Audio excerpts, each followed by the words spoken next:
साथियों नमस्कार। साथियों, ये लड़ाई सरकार और विपक्ष की न होकर जनता की लड़ाई हो गई है। क्या आपको लगता है कि ये चुनाव जो हो रहे हैं फेयर एंड ट्रांसपेरेंस हो रहे हैं? कई चुनाव देखें, देश की जनता जो सोचती ठीक उसके उलट हो रहा था। आज की वीडियो उसी के उपलक्ष्य में है। साथियों, रात के 11 बज चुके थे, दिल्ली की सड़कें सुनसान थी, लेकिन टीवी स्टूडियो में गर्मा गर्म बहस जारी थी। ये लोकतंत्र के साथ खिलवाड़ है। विपक्ष के नेता ने कैमरों के सामने आकर आरोप लगाया। उनकी आवाज में गुस्सा और निराशा साफ झलक रही थी। दूसरी तरफ सरकार के प्रवक्ता टीवी पर आकर बोले, ईवीएम पूरी तरह सुरक्षित है, विपक्ष हार नहीं पचा पा रहा है। उनकी आवाज में आत्मविश्वास था, लेकिन क्या यह आत्मविश्वास सच्चा था? हकीकत क्या थी? क्या सच में ईवीएम से छेड़छाड़ हो सकती है या यह सिर्फ एक राजनीतिक प्रोपेगेंडा था? आज हम इस कहानी को अंदर से देखेंगे, हर एंगल से समझेंगे। कभी भारत में चुनाव बैलेट पेपर से हुआ करते थे। वोटर बैलेट पेपर पर निशान लगाता और बैलेट बॉक्स में डाल देता। पूरी प्रक्रिया पारदर्शी थी।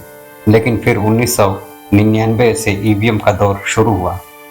2004 में भारत में पूरी तरह ईवीएम से चुनाव होने लगे, लेकिन यह बदलाव बिना विवादों के नहीं आया। 2009 में पहली बार ईवीएम पर सवाल खड़े हुए।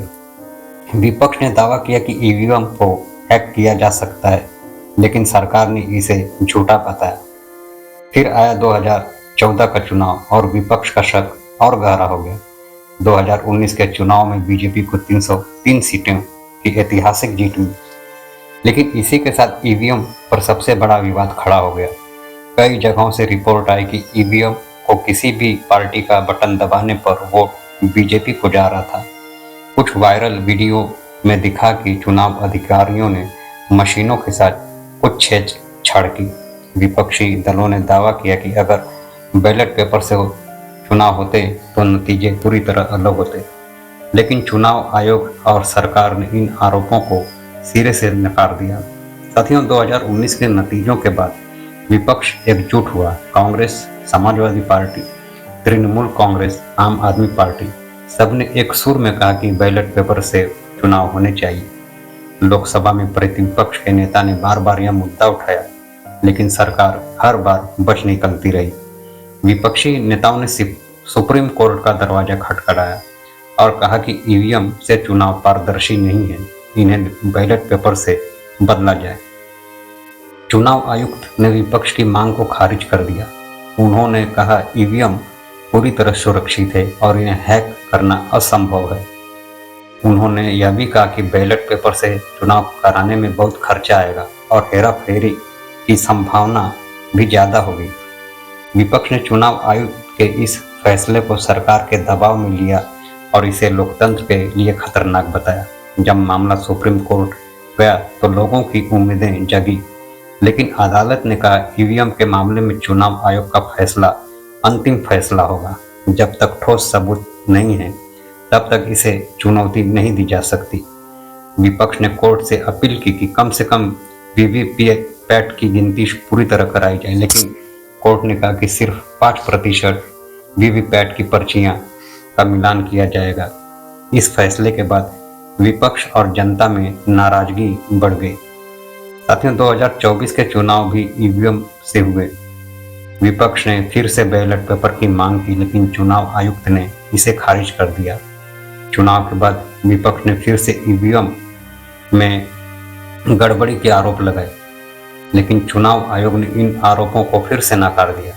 इस बार विपक्ष ने सुप्रीम कोर्ट में एक नई याचिका दायर की, जिसमें उन्होंने कहा ईवीएम से चुनाव पारदर्शी नहीं है और इन्हें बैलेट पेपर से बदला जाना चाहिए।